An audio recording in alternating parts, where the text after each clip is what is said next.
Welcome to Coffee Break with Rachel Vigil, presented by Superbook Sports. Taking a daily look at the biggest stories in Denver sports and interacting live with you, the Coffee Break fam.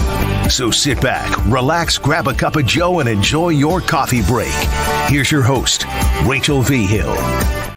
What's going on, everybody? Happy Thursday. Welcome into Coffee Break. We've got a good show for you guys. Of course, we're going to be talking about the Bears and the Broncos. Lots of people. We also have good news for the Broncos defense that we'll get into too. And we've got Mark Grote, a special guest, joining us all the way down there in Chicago, as a lot of people are calling this the Trash Bowl. I think that's a little harsh, but of course, two of the worst teams in the NFL that we're going to get into here shortly. Real quick, let's go through our rundown of what we can expect today. We're going to get into the Rocky Mountain Showdown respect that we're seeing. Like I said, Mark Grote joins the show. Is it selling time for the Denver Broncos? How does the Lillard trade impact the Nuggets? So plenty of stuff to get into. Real quick, though, here's the map of what you're being seeing as we bring in Mark Grote to the stage, you guys.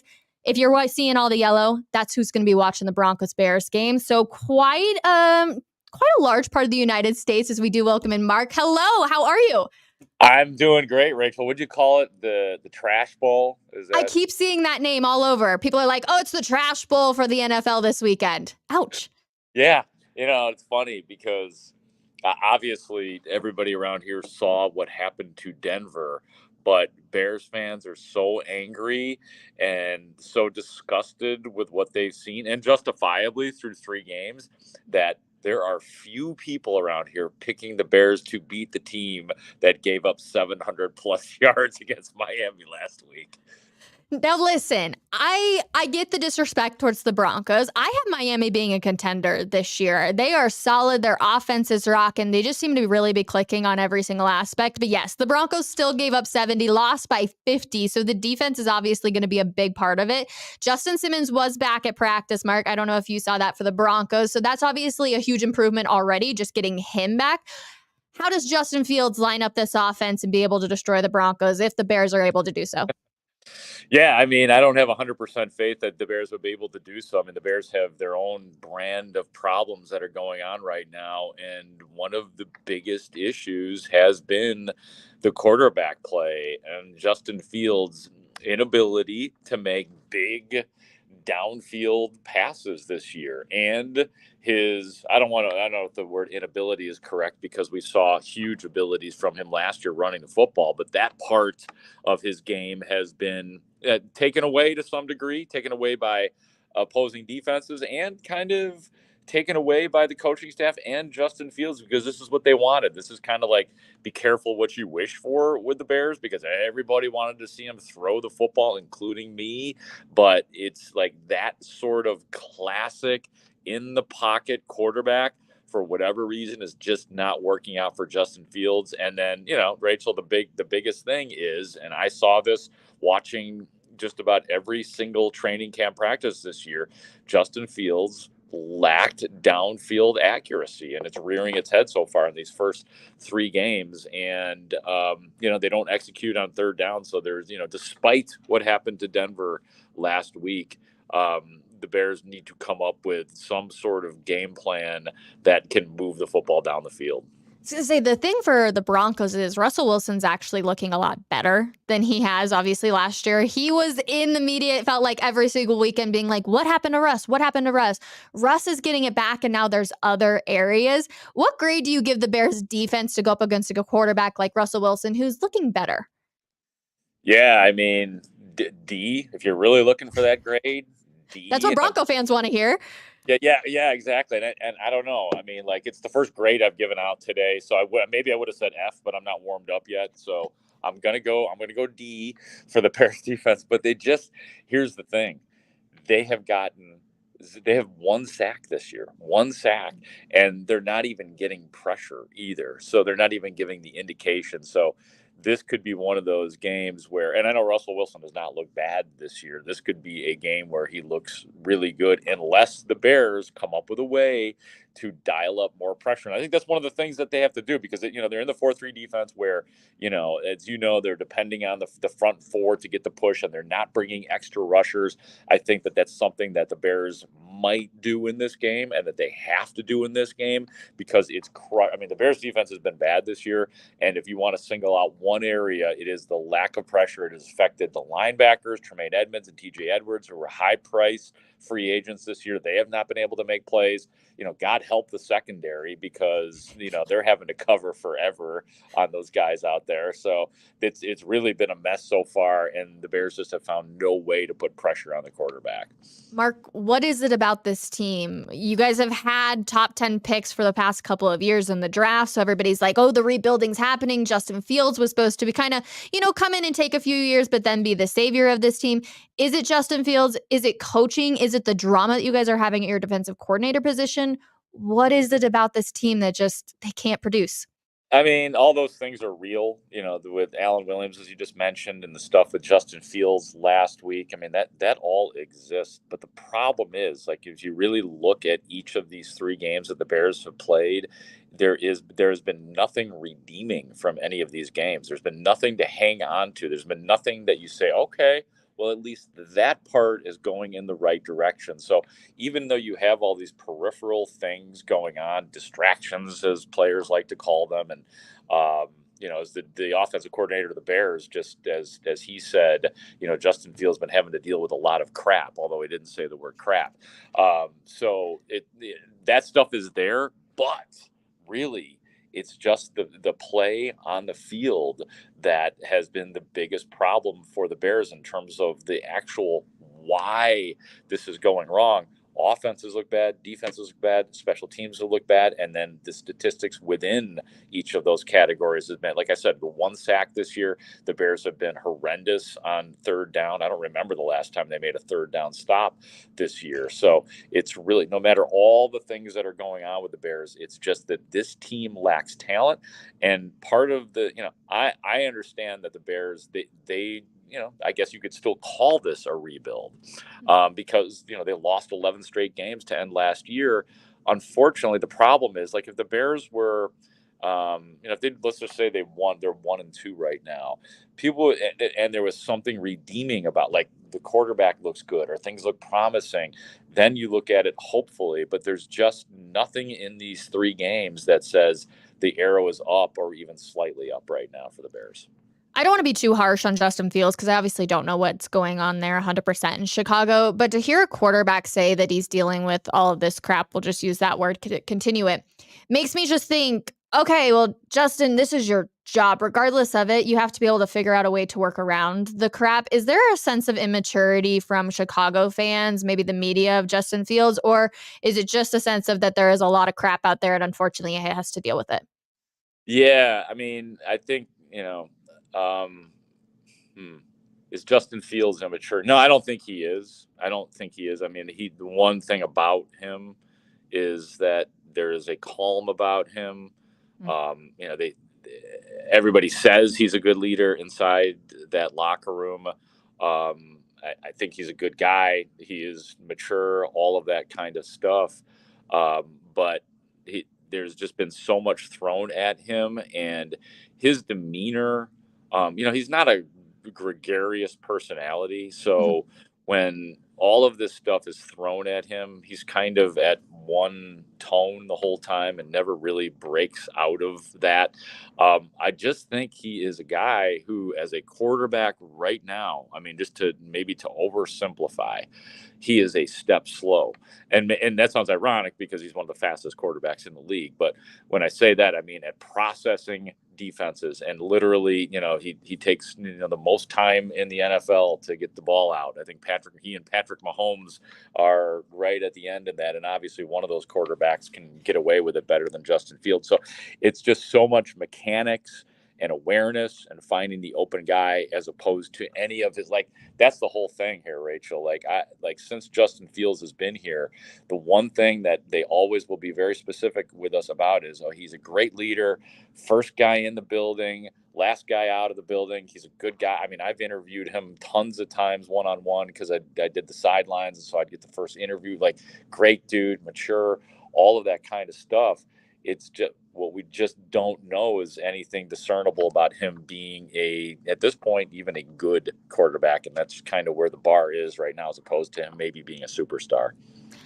A lot of people are starting to compare the Denver Broncos to the Chicago Bears just in how the seasons have been rolling. And I don't mean this as any respect to the Bears by any means or disrespect to the Bears, but you don't seem very positive that there's going to be any major change in the upcoming years, it seems like, at the Bears position. And a lot of people, I think, for the Broncos also feel that. They're not sure what's going to happen with Russell Wilson. They want him to tank to try and get Caleb Williams. But sometimes even if you get that rookie QB, things don't always work out super well right away. Yeah, we found that out. I mean, I started covering the Bears in 2018, and that was the second year of Mitch Trubisky. So I've been around now for the kind of rise and then immediate fall now of, well, I was there for the whole thing with Trubisky, and then Fields comes along, and the X-Man around here, like, it was, do not dare doubt Justin Fields. He was going to be the it guy. This is going to put decades of quarterback issues with the Bears are about to be over because Justin Fields is here. The Bears have a modern quarterback who can, and now I'll be damned if we're not starting to see the downfall again of this rookie quarterback. And I know you're shaking your head. Trust me. Like, I don't even know how to, I'll be honest with you. I don't know how to handle it anymore because I'm an objective reporter, all of that kind of stuff. I love a good story, whether it's a good story or a bad story. But after a while, I got to tell you, it starts to take a toll when you have these quarterbacks who are, obviously highly taken, move up to get them.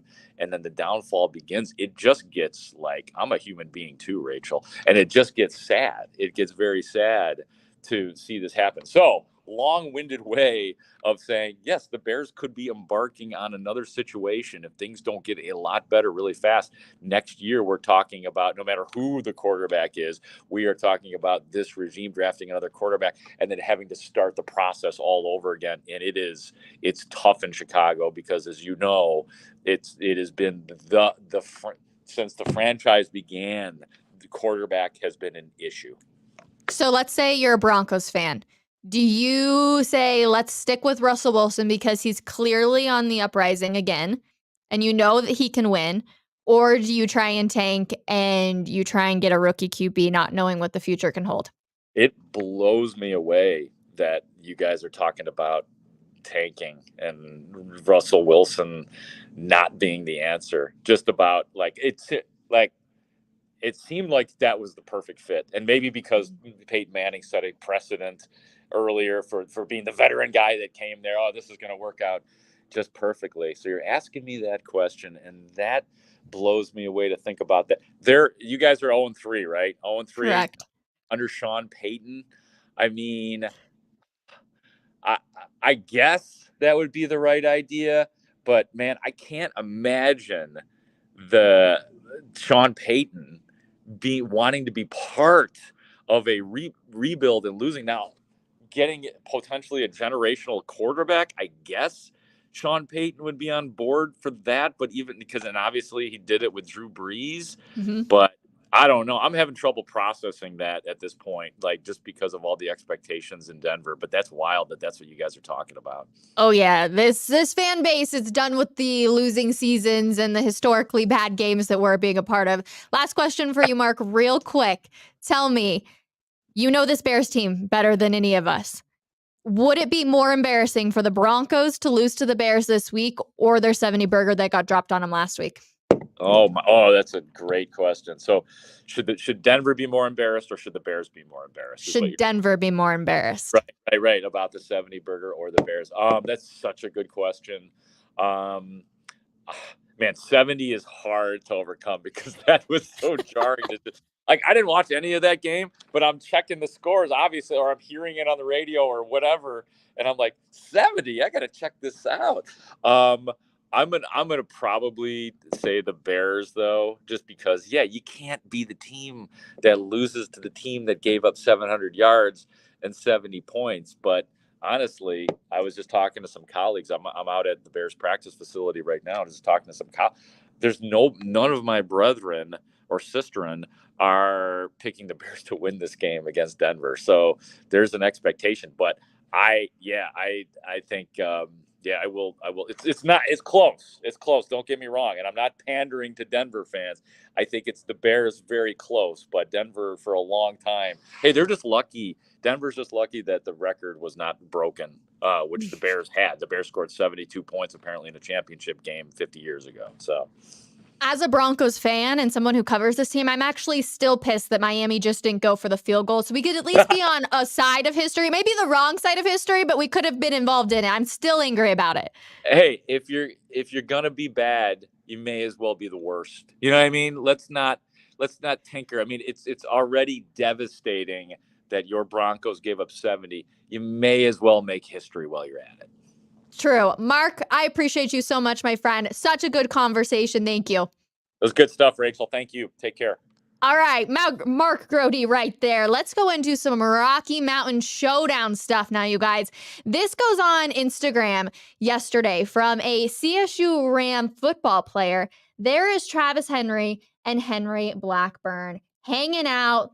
Things are better. They've made up everybody. We can all feel a little bit better about the situation that happened up there in Boulder not too long ago. I know that's been a huge conversation. Travis Hunter obviously was out against Oregon. Looks like he's not going to be back against USC. Actually, did you guys hear this story too? I got to give Coach Prime, man, so much respect when it comes to this. Travis Hunter goes back to Coach Prime and is like, I have to play this week. And like, I'm not going to take no for an answer. And Coach Prime says, I love you too much and your career is brighter than mine is. You need to get healthy. Coach Prime putting this player's health and his future above anything that comes to this football team is incredible. Travis Hunter is an amazing football player. He obviously plays both sides of the ball, which is almost unheard of in the NCAA. So the fact that he's like, I need to get back out there is such a crazy story. And just for Coach Prime to be like, you know what? Nope, you can't do it. I would love for you to be out there, but you can't do it. Your future is brighter than mine. And we all know Deion Sanders was quite the player in the NFL. Want to read your guys' questions too. Real quick, how great was Mark, you guys? He was fantastic. I love that he's so open and honest about the Bears and the struggles that they've had. I do think it would be absolutely embarrassing if the Broncos did lose to the Bears, just because it seems like such a broken record over there. And I also think it's fascinating to see the national perspective when it comes to Bronco fans wanting to tank and try and get Caleb Williams. And everyone else is like, but you have Russell Wilson, who is looking better. Why would you want to give that up? And why would Sean Payton want to start over with a rebuild? Fascinating stuff. Let's see, you guys. Ooh, I like this comment. But for the record, I don't think Russ is the problem now, but he's also not the solution. This is actually kind of fascinating, and I like the way you put this. This season, he hasn't been the problem. Last season, we can 100% say he was a major part of the problem. He's not the problem this year. He looks a lot better. Sean Payton came in here and did what he was supposed to do, and I have a lot of respect for that.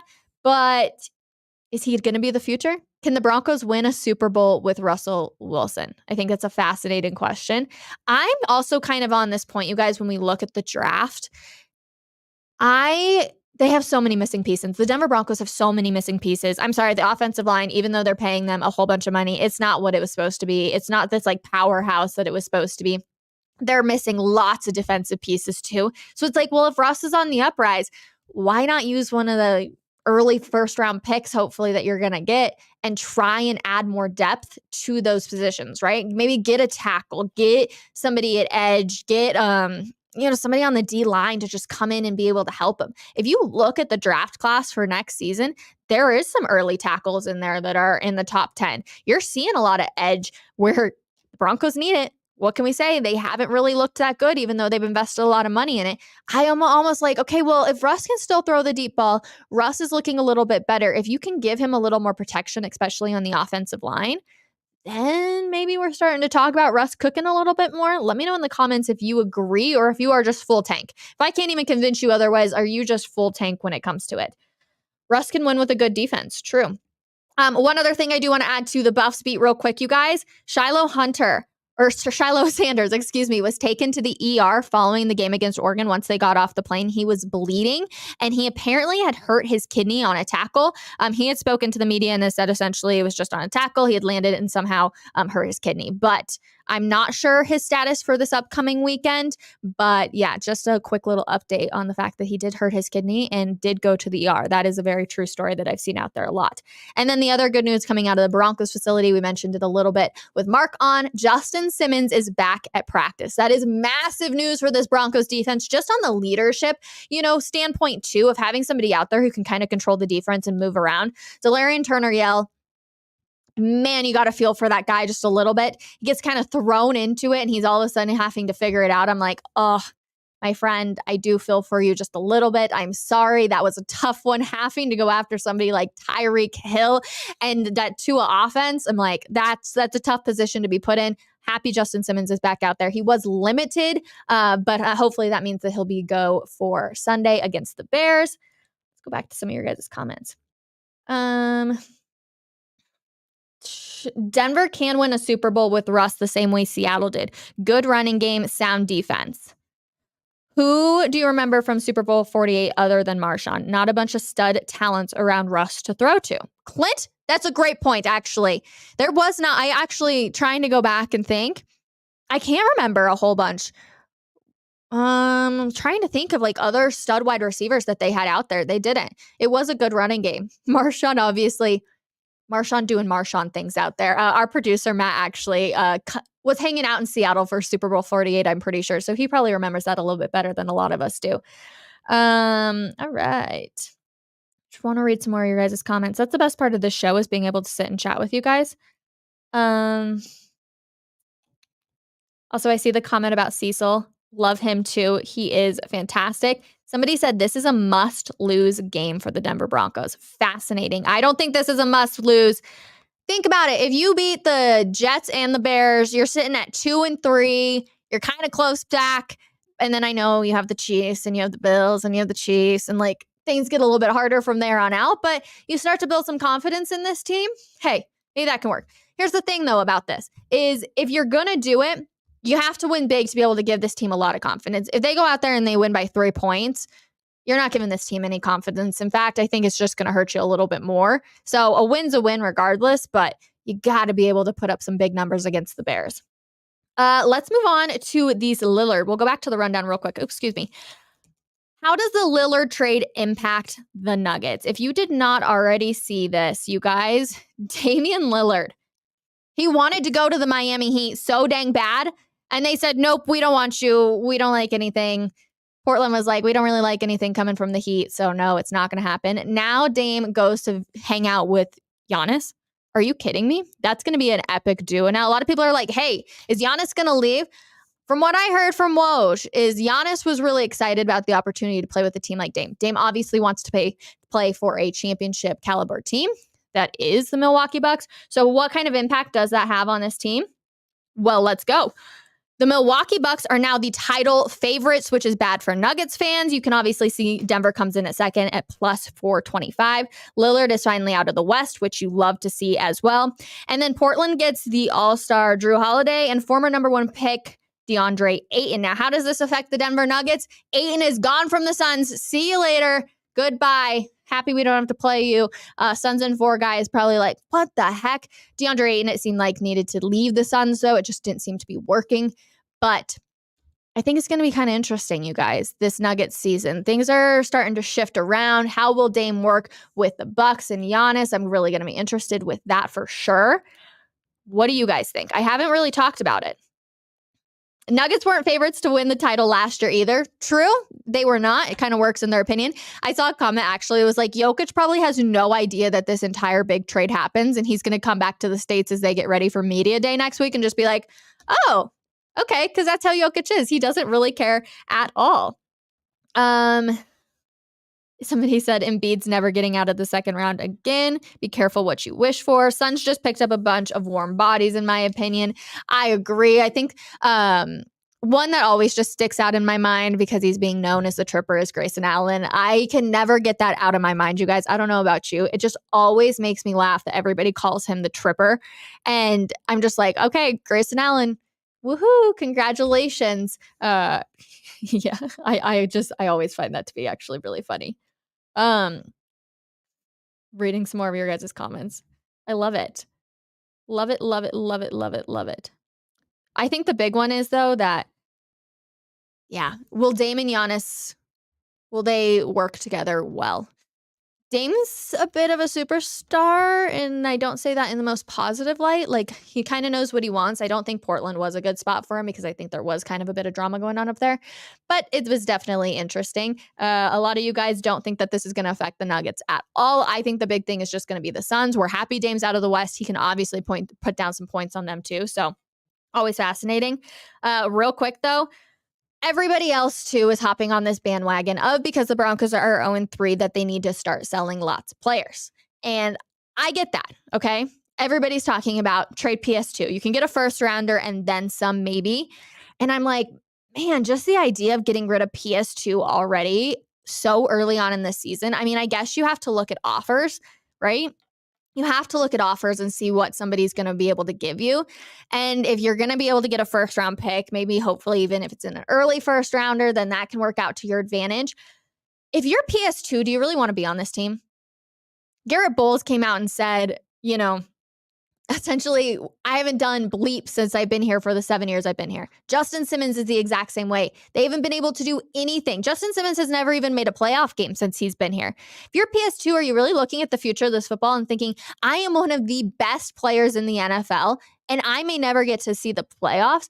I know everybody's kind of getting hard on Devontae Adams because he's saying, we can't waste these years. Like, I'm one of the best talents in the NFL. I can't waste this year. If you're Pat Surtain, you're looking at it too. If you're a Denver Broncos fan, you're like, absolutely not. I don't want to trade Pat Surtain.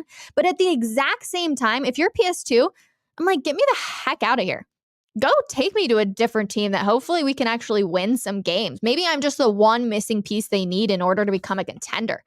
I think that's so interesting. Lots of people that are putting on the block. Jerry Jeudy, I'm not opposed to it. He's had 75 catches for just over 1,000 yards in his last 17 games played. Now, he has been injured a little bit, but really, that's it? 75 catches in over 17 games across the past 2 seasons.